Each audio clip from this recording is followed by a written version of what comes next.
We've established that you're the foremost sports authority, but you still have questions. You still have questions for me about what's going on. Yeah. And this one's weird uh, because you're a lesbian, I have stereotyped you as knowing everything about the WNBA, and yet Hmm. you asked me a question about what's happening, which is Yeah. confusing, Katie. You should be telling me what's going on, not the other way around. That's true. A- That's And true. yet you wanted to know why Caitlin Clark, who is now injured, perhaps not Really? coincidentally, Did she's she not get playing tonight. Oh, did she get did one of her I was gonna say bandmates, did one of her teammates trip her? What did She got someone attack mugged. Caitlin? She got mugged in front of everybody. I think this injury you couldn't blame on anybody, but you could get creative. And it's odd that online dynamics are very strange because elements of the online right have rallied to her cause, even though she has done nothing. She has thrown them nothing Well, she did to do something. be white and good at Yes. basketball. Is that the? She's I think you can just stop at white. It's got very Yeah. little to do Yep. with good at basketball. It's white. She did that, and she is, I guess, She should come out as straight. trans and just see what happens. That's a real wild card right there. But Yeah. she, yes, she is straight presenting, I would say, because I don't I, claim to you know what's know, going on. I would not call her straight presenting. I think she's got a case of gay face, I'm but so she does have a boyfriend. I don't want to out my wife as perhaps having said something similar when just Yeah. riffing and just shooting from the hip. Yeah. But that's the official Yeah. Wikipedia narrative that we can go with. It's But also but like there's a really thin line between like Midwestern face and gay face. So it might just be that. Interesting. Hmm. Midwestern face. Have I Corn fed. gotten My bigotry has not gotten granular enough because I should have that. I have it in other exotic ways. Do you ever see that Soviet Union police primer on the different ethnicities to recognize within the Soviet Union? They've got all No. the faces. It's like the same guy but different face. So you've Mhm. got the Lithuanianized face and then you've got the Jewish face. Maybe somebody can present it. Maybe somebody can find it. But I love that bit of art. I want to get it for my Yeah. house. But where was it? Oh, you were asking why is she getting beaten up? Okay. And perhaps beaten up to the point where she's injured, and even though they've booked out American Airlines Arena, now there's no Caitlin Clark, so it might look like a completely comic scene of this Hmm. giant cavernous arena with nobody there. Uh, I'm told it's jealousy. I'm told it's jealousy.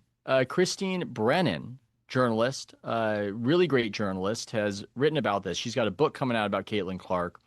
There's an interview with her, and I was listening to the interview today, and she's been attacked for getting on this exact topic viciously, mercilessly. There was this player who scratched Clark in the eye last season, Hmm. and it could very well have been accidental, but she just asked the player, was it accidental? Or, because people wanted to know and people were accusing her, mostly on the online right. They were accusing her of having done it intentionally. And Brennan was just asking, man, you would not believe just the bricks that fell on Brennan for doing this. The players union of the WNBA released a statement demanding that she be fired or lose her press credentials, Wow.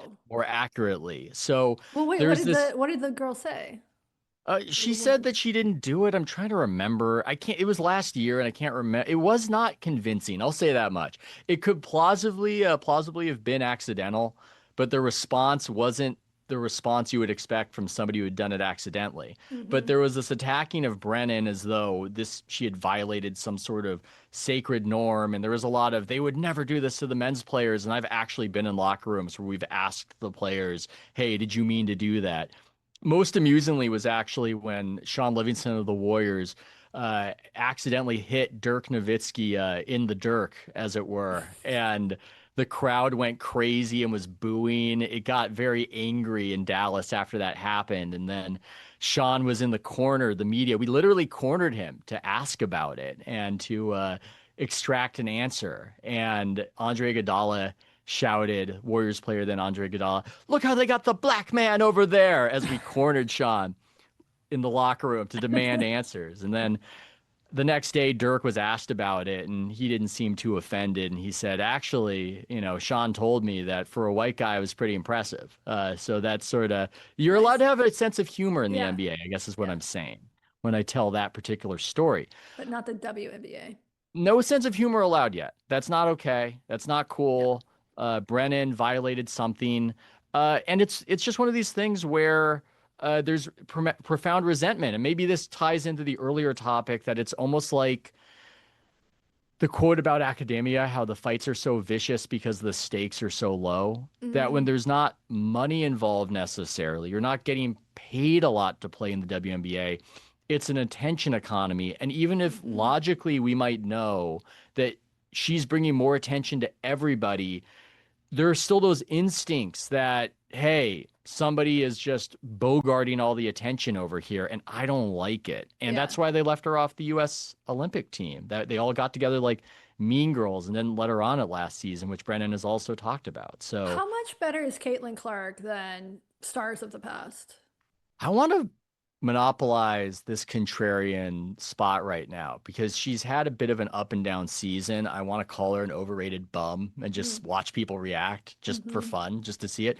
It's less about better, it's more stylistic. It's Mm-hmm. more the way she plays is reminiscent of a Steph Curry when you've never seen that sort of thing versus who's the best. There's Okay. a player, Nafisa Collier, who's been the best player this season, and nobody really cares or talks about Never heard her. of her. Yeah. Yeah. Well, she's also, I mean, you can have your conspiracy theories there. She's got a white husband and a kid, Katie. So, we Mm-hmm. can psychoanalyze how they're not really uplifting Collier. So, Right. yeah, I Well, I mean, think, yeah. do you think race is a part of I do think that race is a part of the online rights defense of Caitlin Clark. Yeah.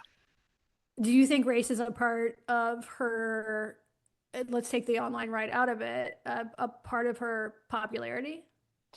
I'd say so, but it's always confounded by everybody's reacting to the reaction of everything. And it's almost less so that a bunch of white people go, "Oh, a white, that's amazing. I'm into this." And more that they see that there are all these people who are angry at her and are Uh-huh. being unfair to her. And then it kind of builds the attention and there's this cultural heat from it all. So I Right. cannot disaggregate her Right. being white from whatever's happening. And the thing that people might not understand too, if they've never watched the WNBA, and that cohort is actually fairly sizable, is that it's not unusual for there to be a white star. So to Okay. attribute the success purely to that, as other people are doing, makes no sense because there have Hmm. been a bunch of white WNBA stars. So it's this moment. There's an unspoken aspect to it too, which is that Barstool's Dave Portnoy really got behind the Caitlin Clark phenomenon early on. So there's this aspect of resentment towards her fans because there are a bunch of these deplorables, these frat boys, these MAGA people who have Yeah. made it unsafe, and we don't want them involved and in here and in the tent.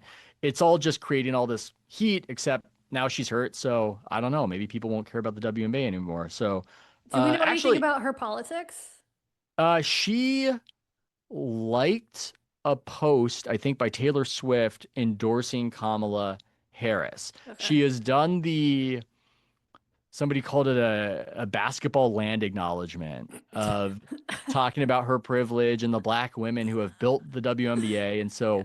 she has hit certain progressive notes, but has mostly stayed out of politics. And there's all this pressure for her to speak more and more. And there's been this resentment towards her that she's not using her platform. And the WNBA, Katie, is in this place I like to call Earth 2, Mm. where Kamala won. We care about all the things we cared about in 2020. And Hmm. those are the internal pressures on her.